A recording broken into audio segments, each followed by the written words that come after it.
In the fantasy world of D&D, wizards are basically scientists, except instead of operating within the rules of nature, they often bend and break those rules with systems of magic understood by few others. And much like the progression of scientific theory, the experiments conducted by ambitious wizards can result in some of the most wondrous and terrifying displays of power or innovation known to the material plane. The arcane arts gave us things like fireball and lightning bolt, spells with unparalleled destructive potential. They also gave us items like the Bag of Holding and Immovable Rod, invaluable implements for any adventuring party. But sometimes, the arcane experiments of the wizarding world give us absolutely unhinged creations which literally no one asked for, just because they could. Your scientists were so preoccupied with whether or not they could, they didn't stop to think if they should. Most infamous among this genre of creatures is probably the owlbear, but allow me to introduce you to a new contender for champion of the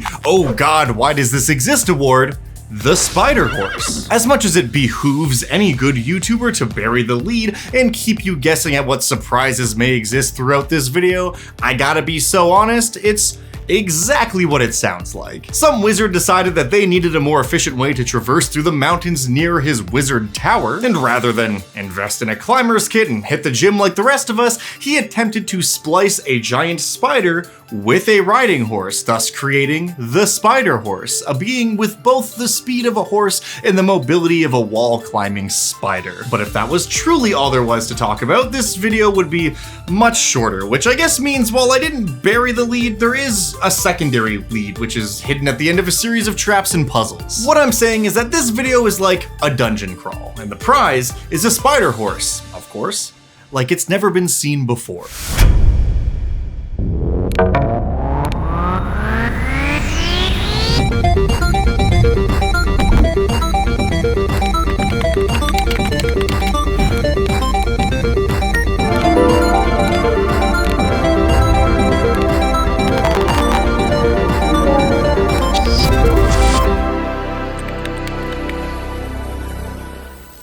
In January of 1998, I was celebrating my 4th birthday, and Dragon magazine was publishing their 243rd issue, which contained a little article titled "Destriers of the Plains, Magical Steeds for All Alignments." This article tells the story of a pair of horse parents who were raising the most promising foal the multiverse had ever seen, and all 9 of the outer planes tied to one of the specific alignments sent an emissary to attempt to claim the foal for themselves. However, none of the emissaries made an offer the horse's parents seemed to like, and ultimately it was given to nobody, but its essence was scattered amongst the 9 planes, and as such 9 new types of horses were born, each one tied to a specific alignment, and the spider horse isn't one of them. Despite there being an entire horse-themed bestiary and article in this issue, we actually need to flip to page 75 in the same magazine to find yet another installment of the Dragon's bestiary, this one entirely themed around crossbreed monsters. Among such company as the armadillophant, dragonfly turtle, and duck bunny,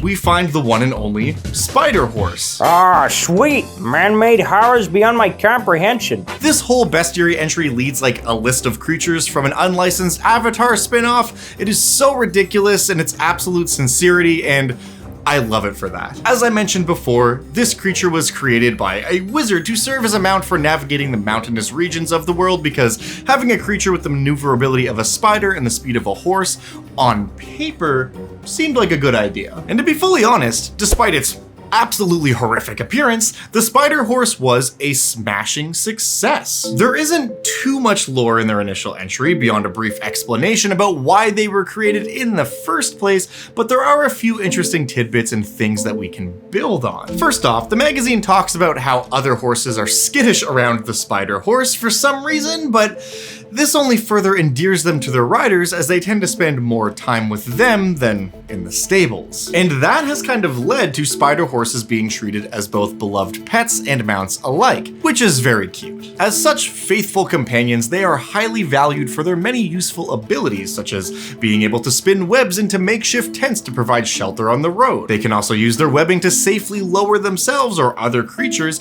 over dangerous cliffs, and they can of course try to prevent dangerous creatures creatures from getting too close by trapping them in their webbing, allowing the spider horse and rider alike to abscond into the night or the day. I don't know why I assumed this encounter's happening at nighttime. Also, because the horse part of the creature seems to be the majority of its body, they are entirely herbivorous, which is kind of hilarious. Like, they can wrap and bind creatures the way a giant spider would before feeding on them, only to end up like, well, I guess that's it. I'm gonna go eat some hay now. Also, because they have the eyes of an arachnid, their eyes never truly close, so even when they're resting, they still remain somewhat aware of their surroundings, which makes it very difficult for other creatures to sneak up on them or their rider. The one flaw, however, with the spider horse is that they are unfortunately rendered sterile by the arcane magic that creates them, so they cannot have babies, and thus every spider horse you encounter must be made by a wizard. But there is a little line of text which reads, "Wizards are currently experimenting on ways to correct this defect in the hopes of creating spider horses able to reproduce on their own." Well, it's been 27 years, and I think it's high time we see what those crafty wizards have been up to for all this time. Long story short, I made 2 new stat blocks to accompany my usual 5e conversion of this monster, one for a swarm, or herd, if you will, of tiny spider horses, and of course one for a spider horse broodmare, a larger, more mature spider horse that is indeed capable of laying eggs and creating more of their kind. Is this horrific? Definitely. Is it an affront against the gods and nature alike? Most definitely. Is it cool as hell? You know it, brother. But before we get into all that, stay tuned for a brief message from our sponsors. Has this ever happened to you? I cast Bones of the Earth, pinning the Lich to the dungeon ceiling and dealing 8 damage? Aw, man, that is a statistical anomaly if I've ever seen one. But fear not, thanks to Everything Dice, you'll be rolling with style and ease for all your dice-related needs. Whoa, 36 damage? That's a statistical anomaly just as likely as the last one, but in a good way this time. If you're like me, and I know I am, you could never choose just one of these beautiful Jewel Shine finished dice to bring to the game table, but with the randomized D6 set from Everything Dice, you don't have to. D6s are the most common dice for use in pretty much any game, TTRPG or otherwise, so having a colorful set or two to use with the TTRPG of your choice is what we in the industry call a baller move. And fret not, if there's a specific set you just can't take your eyes off of, they do also come in bespoke sets of 6 matching dice, which will guarantee the perfect symmetry your brain craves. They've also got a wide array of polyhedral sets that come in a variety of looks and alternative shapes. But wait, there's more! You'll need somewhere to store your new shiny dice, and while you could use a dusty old bag, you could also use a beautiful handcrafted dice vault. They're high quality, carved from black walnut, and held together with magnets so powerful I'm not convinced there isn't some kind of arcane magic involved. They also make a very satisfying click noise when you close them. Nice. And that's something you can't put a price on. Everything Dice does not guarantee results above 6 on casting of Bones of the Earth or results above average on any spell effect that uses dice to determine outcome. Everything Dice is not responsible for mishaps related to not asking how big the room is, failure to account for allies in the area of effect, critical failures, critical successes resulting in wild magic surge, or any chance-related outcomes with a negative effect on player character well-being. Everything Dice is one of my favorite dice makers out there, not just because they've been longtime supporters of the channel, but I also genuinely love their stuff. They sent me a couple sets as well as this fancy dice vault to show off for this ad, but I also have like a bunch of their stuff which I've bought with my own actual dollars. Every time I take out one of their sets at the table, people always comment on them because, I mean, come on. They're sick as hell. And if you want to pick up a set for yourself, you can do so by using my link in the description or simply by using code DungeonDad at checkout for a juicy 15% off your purchase. Now that's a squeal of a deal. So thank you so much to Everything Dice once again for bringing us here to talk about what may just be the biggest mistake ever made by a wizard, which is really saying something. Speaking of, let's get back to it and see what this spider horse can do.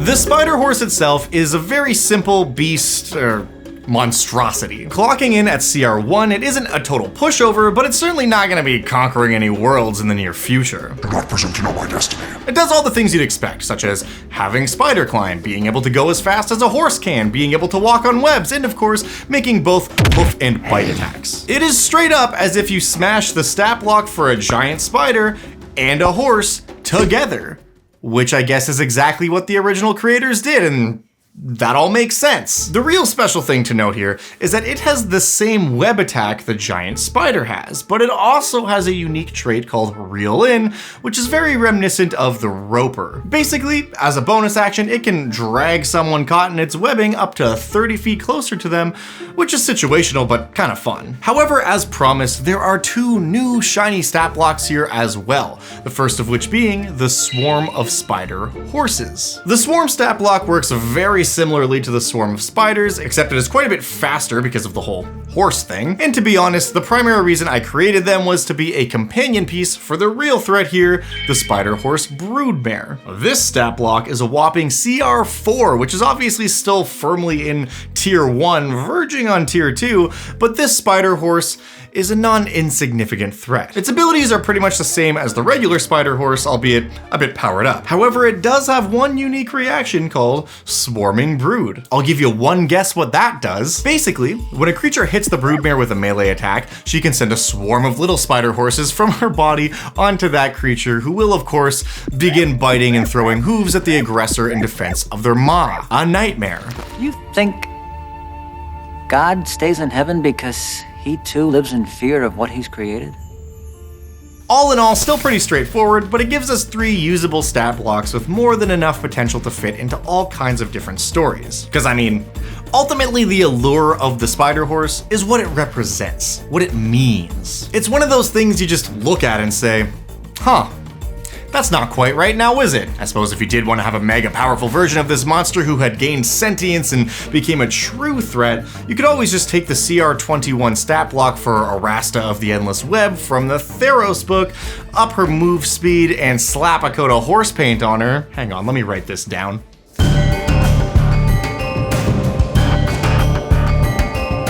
As a new piece of the ecology in your world, the Spider Horse has plenty to offer a game master. They could always be in a random encounter in the mountains, maybe foreshadowing the fact that the Wizard's Tower is nearby. And if the party fails in their fight against them, since they're not actually carnivorous, they could always find themselves being cut loose by the Wizard's other minions who are bringing them to the Wizard Tower for questioning. Although to be so real, I think it's pretty likely many parties out there will see these things and say, I want one. So they could be a unique and useful mount for your heroes to help them navigate the mountains or maybe even the Underdark. They love spiders down there. They might have to tame some wild spider horses, or perhaps they are gifted to the party by the wizard who created them as thanks for the completion of some other task. Another random encounter idea could be for a party to come across a spider horse who seems to be adorned in a saddle and pack, but with no rider. The creature is lost, and if the party helps it find its rider, they may be in for a reward or something. Plus, you don't want to see the spider horse be sad. That sucks. If you want something less direct that still includes them in your world though, maybe the party is in a city or locale where there is a spider horse racetrack. It would appear sort of like a horse track, except with loop-de-loops and twisted pathways so vertically challenging, it looks more like a level from Sonic the Hedgehog than a horse track. The party might be participating as jockeys, making wagers, or simply observing it as part of the world, which is sure to have an unconventional and